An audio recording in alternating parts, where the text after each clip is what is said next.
There'll be goalies for roasting, defensemen for smoking, and slap shots are going on goal. There'll be scary choke stories and tales of the glories of Stanley Cups long, long ago. Game 2 pregame. Is he back?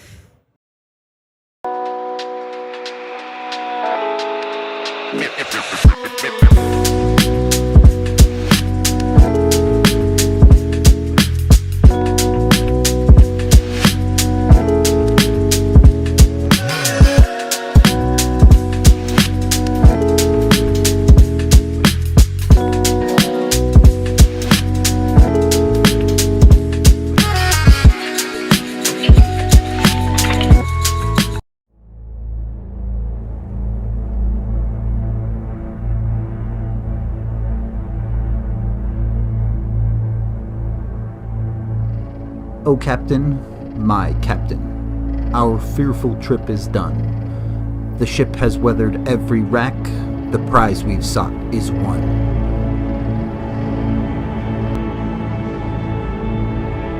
O Captain, my Captain, rise up and hear the bells. Rise up, for you the flag is flung. From fearful trip to victor's ship comes in with object one.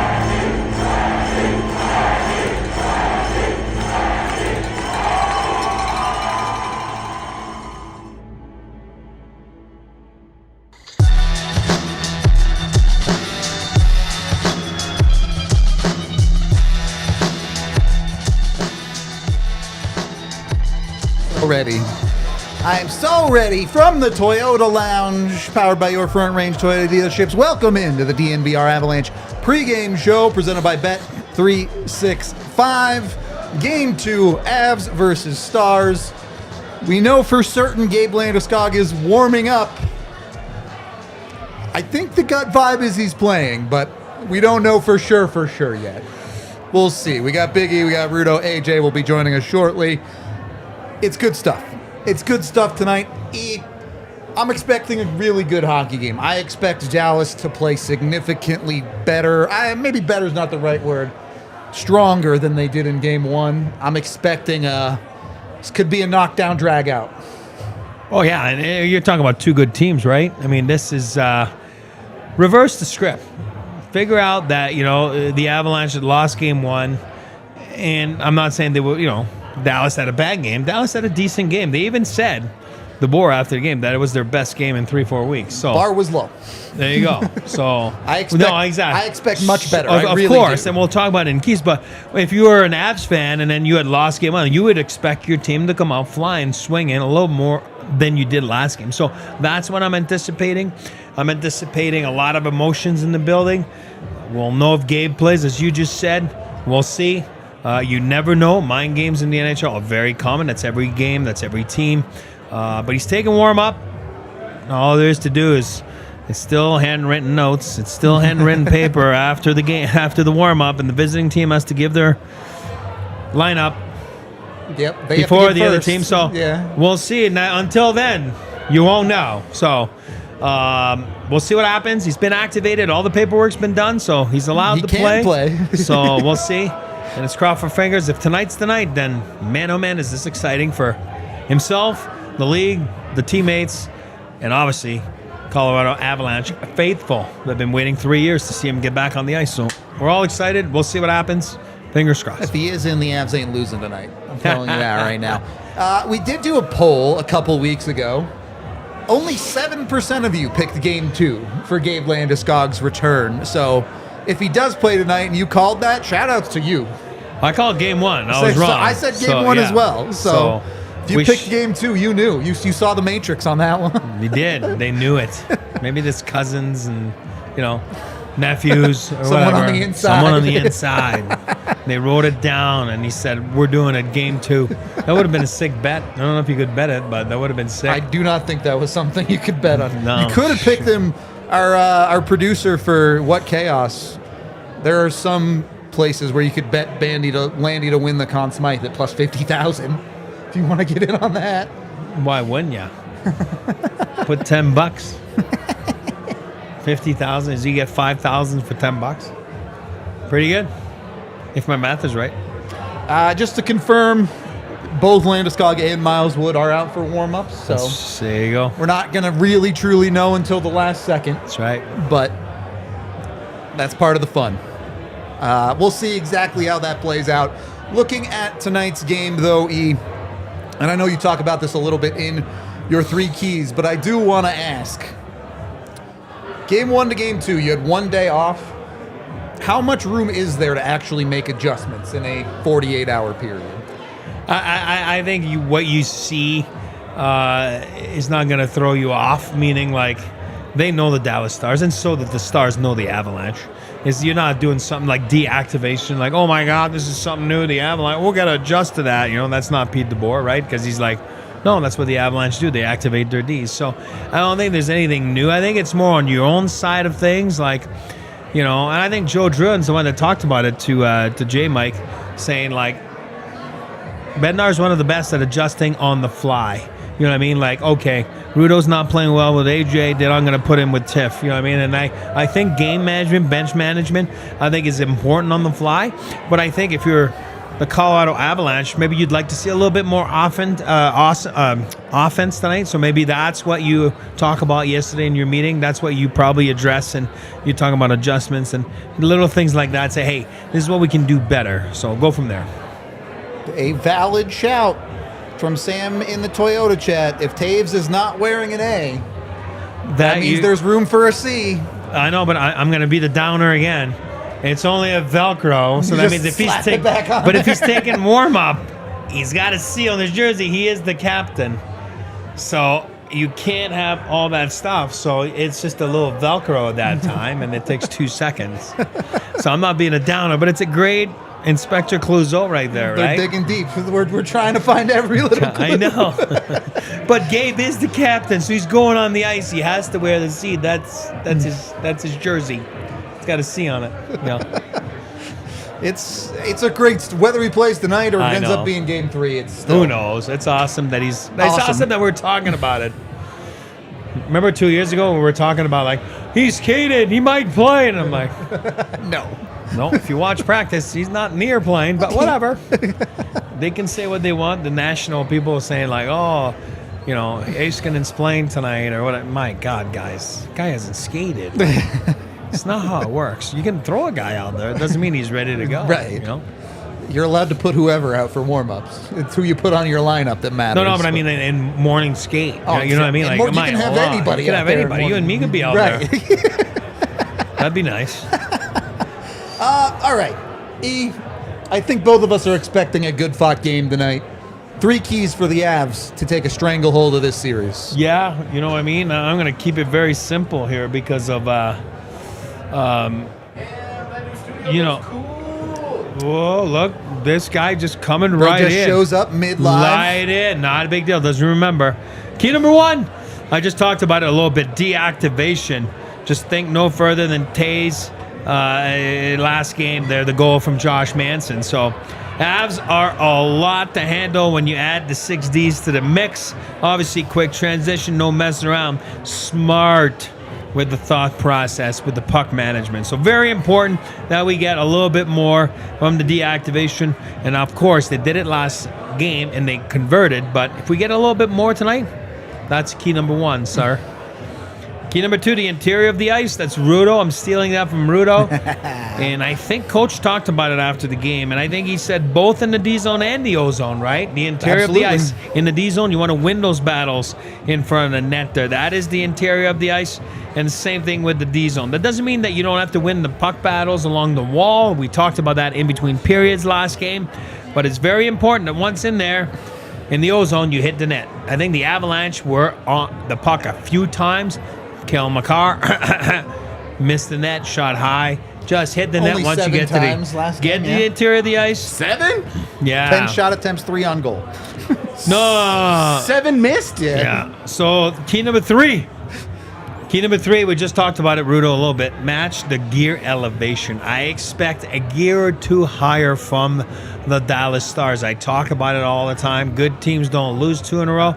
Last I checked, the Dallas Stars lost last game, and I know they've lost the last 8 games of game 1s. So challenge yourself to step up even more, gear up, and let's expect Dallas to be at their best in game 2. And let's go, Mackenzie. Blackwood, my man, same way, pal.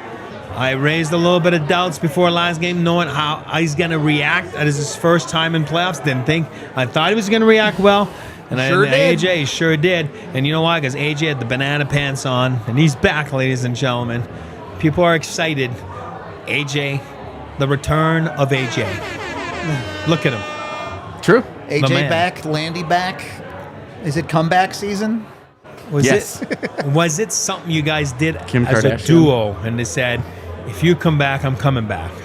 Yeah. Had a little chat. Yeah, Landy and I actually coordinated it, and we agreed that, If one of us was going to do it. I don't like the spotlight that much, so I would come back, and then he would spotlight could be on him, he yeah. would overshadow it a little bit. I just slip right back into it, and it's get right back into the groove with the fellas. Let me ask you guys this. Is there any chance, and again, not yet 100% concerned that Landy's in, but it looks like he probably is. Is there any chance the Avs overdo it a little bit, get overhyped, a little too much energy, or is this just all good vibes? No, I think this is it's business time. Okay. I think last game, I listened to y'all's show. I listened to the DLLS show. What didn't get talked about a lot is that guys like Nathan McKinnon, Cale Makar had not played a game in ages. I know. It had been, 9 days for McKinnon? More like 11. Was it that long? Yeah, it had been so long since those guys had played an actual competitive game. The Avs as a team hadn't played a game in 6 days. So It's true. I think we saw a really rusty hockey team against a team that, without arguably its 2 best players in Jason Robertson and Miro Heiskanen, was fighting uphill. I thought Dallas played really well. I don't know how much better they can play. I think there's a little more there, but I don't know how much more, because those are 2 huge losses for them, and the big feather in their cap of depth gets attacked relentlessly without Robertson in particular, because then it turns that Ontario line with Duchesne is the only line that you're really, really nervous about right now, because it's the only one that shows any kind of chemistry. Punch, yeah. So that's the one that you're concerned about.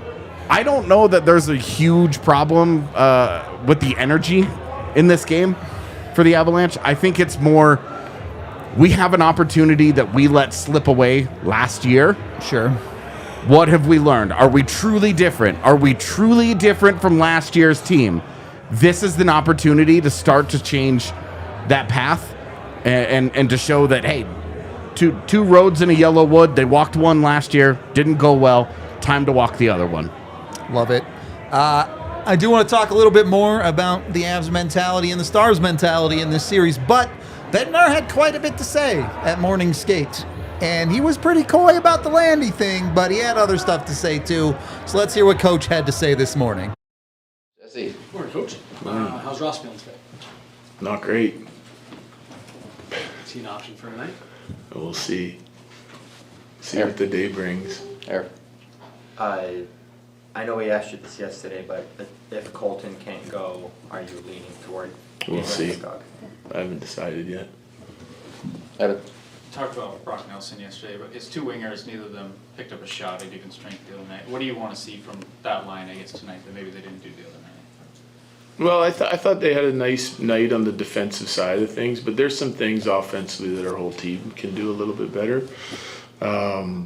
They're going to make it tough on you. They're going to take away your time and space. So being connected as a group of 3, I think, is really important. And then it begins with winning races and winning battles and being in good support of one another, and then trying to spread them out. So I think there's some things that line can do better, but it's our whole team included. Pierre. I just want to clarify and decode, I'm not around here all year. Is Landeskog an option for tonight? Yes. Possibility? Yeah. Okay. Any other questions, Jesse? Coach, you know that they're going to up their sense of urgency. I know you always talk about playoffs, everyone's got to be desperate and urgent, but is this maybe where a moment with, like what you guys have dealt with over the last few weeks, playing against a lot of desperate teams in the lead up can help, or do you guys got to... Well, that's what the regular season does, right? It prepares you for playoffs. And when you're playing teams that are in a fight to get in the playoffs, playing against desperate teams that are fighting for home ice, etc., I think that is exactly what it is. It's preparation for playoffs, game 1, game 2. You know, like it's only gonna get harder every game you play, right? So, you know, no one's sitting in our room going, "Yeah, great job," and the job's finished. Like, we know it's a long road, and we're trying to focus on the things that we can do better tonight that we didn't do enough of in game 1. All right. Jared, I'm not gonna ask you about the lineup, but as when it comes to knowing the other team's lineup one way or the other, does it impact your game day prep as a coach? If you go and say, if the Stars say, hey, we're gonna play this guy versus we're not gonna say until game time, like, does it impact your prep at all, knowing? I think, you know, a little bit. Just depends on the player and their role and what they do. You know, I just don't give out my lineup because there's nothing in it for me. Eric. Last year when you guys won game 1 in Dallas, that game went a whole heck of a lot different than the one on Saturday did. Is it truly, once the game's over, you leave that in the past, or is there any extra, I guess, confidence or motivation knowing that you played quite better this game 1 than last year? Yeah, we're not comparing it to last year, to be honest with you. Like, we evaluated last year and talked about last year when it was finished. That being said, they have the same coach and a lot of the same players, so I'm not saying there's not similarities, but we're a different team, they're a different team, we're in different, you know, like our mindset is we look at game 1, we evaluate it, we take the things that we like, we show our guys and reiterate that information to them, and then we look at the things where we can improve upon and things we can do better, and look at it structurally, tactically, you know, from a competitive standpoint, what were we doing, what weren't we doing, and we look at all the areas we can improve and give our guys that information too, and then we reset and get ready to go for tonight. Go ahead in the back. Coach, you had that early 5-on-3 last game. I've heard some coaches and players say sometimes an early power play can be sort of blessing and a curse because you're not quite into the game yet. Yeah. Do you have a philosophy on that? Yeah, I think it's tough. I think it's tough when you get that opportunity right away. Emotions are still high. You're still trying to settle into the game a little bit. I think what it did for us last game is, even though, you know, we didn't capitalize on it, you know, Dallas is a hard starting team at home where they can put it on you right away, and it gave us a little reprieve from our own end, and we were able to, you know, build a shot lead and get a little comfortable and get some puck touches. So, you know, even though we didn't capitalize on it, at least we weren't playing in our end under duress for the first 5-7 minutes or whatever, which can happen in this building. So instead of trying to survive it, we were on the offensive side of it trying to capitalize. Corey, then Frank. That was Parker Kelly's Stanley Cup playoff debut too. Yeah. So we made a big deal of Blackwood's, but you added a bunch of players in the summer. You tried a bunch of different players from the minors. You've asked him to do a lot of different things. What about him made him sort of fit and stick the way that he is? Well, his mindset, like, he's a great pro. I think starts with that. Whatever we asked him to do, he was willing to try and do it. We moved him from wing to center, and he built his role on the team significantly doing that. We needed centers at the time. Turns out to be a really trusted defensive player for us, right? Like, he can play against anybody because he's fast, he's physical, he's got great detail to his game. And then, you know, with the addition of some of the centers we got, we move him back to the wing, and I felt like playing center really helped him grow as a winger. He can chip in offensively, he's got a great shot. So I just think, like, his mentality and mindset is very similar to that of Drury and O'Connor, and you're looking for that chemistry, and I think we found it. It reminds me a lot of the Helm, Cogliano, O'Connor line that we had in 2022, and that was a highly effective line for us through the playoffs because they can play against anybody and give, like, a little reprieve to some of the top guys. Frank. with so much roster turnover, what do you think was the biggest key to making everyone feel as comfortable as they could as quickly as possible? I think it's leadership in our room. That's what it is. Like I don't think it's one particular thing. I think it's the communication that goes on between the guys and the staff and getting everyone on the same page and then talking more. Instead, like it starts with the tactics and the structure of the way we play, and then it moves on to like the mindset of our team and having them understand where we've been in the last 4 or 5 years and where we're trying to go. And so like everyone's on the same page philosophically about what we're trying to do. And like I just think we got a great group of guys in there, and they make our new players feel comfortable, and they're demanding, but they're, you know, very supportive at the same time. Last two, go ahead in the back. Jared, there's not a lot of secrets in this league. I think you might have even said that ahead of game one. Is there anything you did learn from Dallas in game one? Nothing that I wasn't expecting, to be honest. There's Megan. You mentioned that Andrew Cogliano worked with Parker Kelly in season, and I was curious if you could tell me more about Cogliano's role with the players, especially this time of year. Yeah, well, it's similar to what he's done all year long. Like we haven't changed a lot of things like in our preparation, except we're digging a little bit deeper in a lot of areas. And like he's got a tremendous amount of respect around the room because of the way he handled himself and the way he played, a lot like Landy. Jesse. Morning, Coach. How's Ross feeling today? Not great. Is he an option for tonight? We'll see. See what the day brings. Eric. I know we asked you this yesterday, but if Colton can't go, are you leaning toward? We'll see. I haven't decided yet. Evan. Talked about Brock Nelson yesterday, but his two wingers, neither of them picked up a shot at even strength the other night. What do you want to see from that line, I guess, tonight that maybe they didn't do the other night? Well, I thought they had a nice night on the defensive side of things, but there's some things offensively that our whole team can do a little bit better.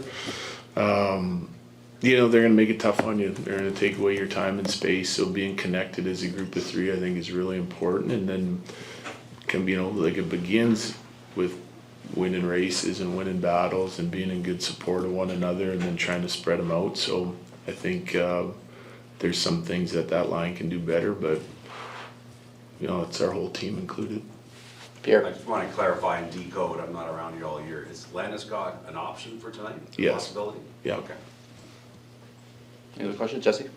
Coach, you know that they're going to up their sense of urgency. I know you always talk about playoffs, everyone's got to be desperate and urgent, but is this maybe where a moment with, like what you guys have dealt with over the last few weeks, playing against a lot of desperate teams in the lead up can help, or do you guys got to? Well, that's what the regular season does, right? It prepares you for playoffs. And when you're playing teams that are in a fight to get in the playoffs, playing against desperate teams that are fighting for home ice, etc., I think that is exactly what it is. It's Stepped on a cord, my bad.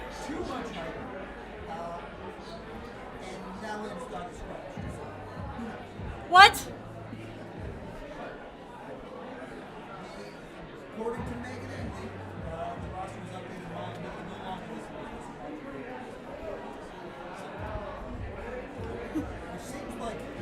Mind games.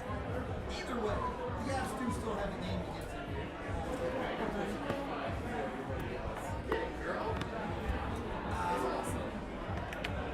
Anyway, we do need crystal ball.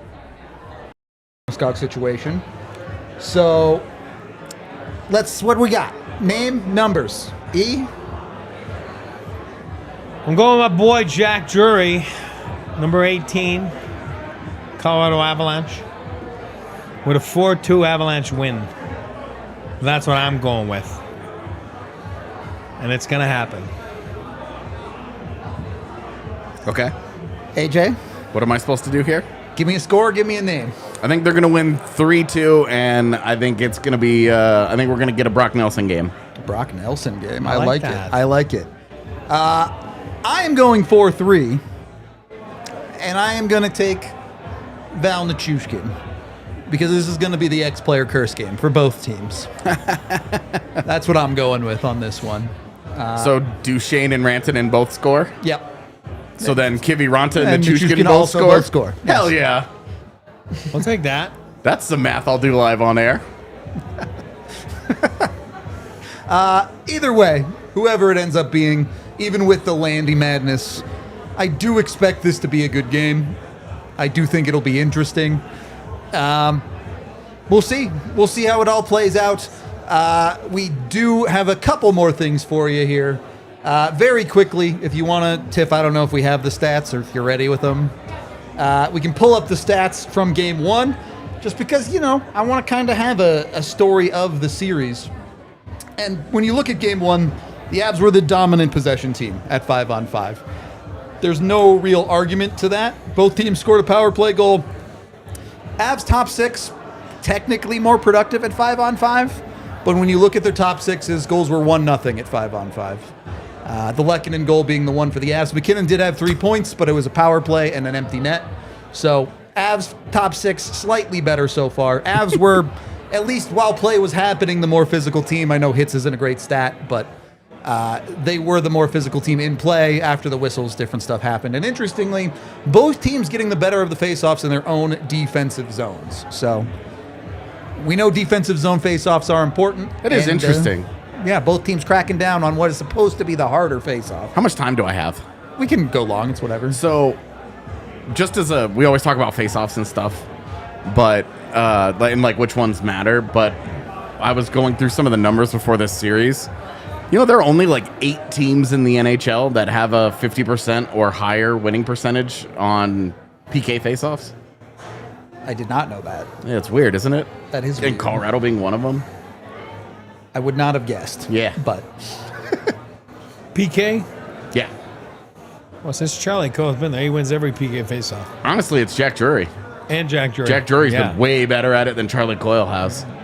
But anyway, they have guys to win them now. How's that? I would not have guessed. Yeah. Me neither. Just based Definitely on like not. vibes and the eyes, but as we always say, eyes are liars. So Well, anyway. That is the case often. We do have a couple of super chats here that are probably lost to time. So instead, while Tiff looks those up, let's get to my pregame picks first. Presented by Bet365, where things are never ordinary. I already talked about my guy. I didn't take a Nichushkin goal necessarily. I just took a Nichushkin power play point because it was plus 280. So that felt like good money. Took the over. I do think this one might be a little high scoring. I know the last game ended up 5-1, but really that was a 3-1 game. Let's be real. And then I took a Cale Makar goal because I do expect Makar to turn it up a little bit more today. I do think that will be an improvement. Not that Makar was bad, really, the other night, but 7 shots. Right, there's better. Just hit the net. There's better in there from Cale. So those are my 3 picks. Of course, you can get in on a bunch of boosted bets over at Bet365. I know Tiff had a parlay of Ovi goal, Draisaitl goal, McKinnon goal, I think, for pretty good odds. The Ovi goals hit. What in the world? Yeah. It's good money. Good money. Really good money. It's not like those 3 guys at like plus 250. They don't score all that off there. Yeah. We were like, oh, even if this happens, okay. But it was great odds. Make sure you do it with Bet365, and we do gamble with them. You must be 21 or older, physically located in Colorado, and if you or someone you know has a gambling problem, call or text 1-800-GAMBLER today. Let's hit those super chats. We got $10 from Irish that says, hype for AJ in studio, hype for playoffs, hype for the return of the captain, maybe.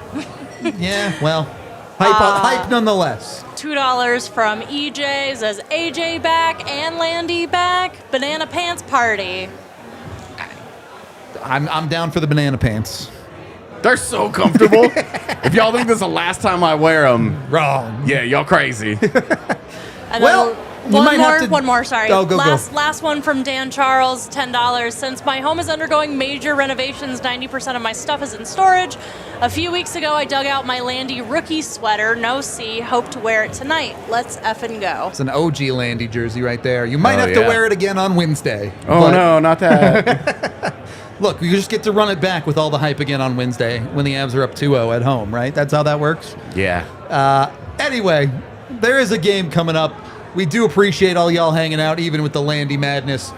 We are going to wrap this up, but we do have a watch-along coming your way for Puck Drop, and, of course, we will have post-game cover and whatever happens in this one, so we hope to see you there. We appreciate y'all. Let's go Habs! This game's tied now. Yeah, baby! Sorry. We are going to be back in a few minutes. all city like the mayor.